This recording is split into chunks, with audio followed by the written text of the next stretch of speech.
চট্টগ্রামে ২০ মিনিটের বৃষ্টিতে জলাবদ্ধতা তৈরি হয় নগরীর কাতালগঞ্জ, পাঁচলাই সহ নিচু এলাকায়।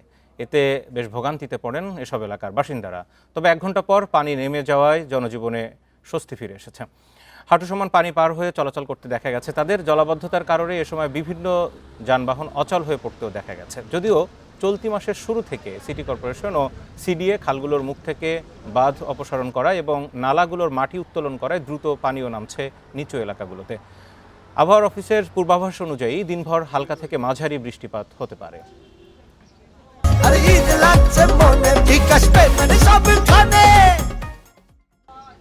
এলাকায় আপনার পানি উঠে, বৃষ্টি পড়লে সামান্য বৃষ্টি পড় হোক আর ভারী বর্ষণ হোক, পানি উঠে ওই সমস্ত এলাকায় চিহ্নিত করে রাস্তা উঁচা করা দরকার। তো কষ্ট হইতেছে না, আজি একবার পানি অর্থ করে ৩-৪ হাজার টাকা অর্থ করছি, ওষুধে তো হলো না, আবার কি অবস্থা আল্লাহ জানে।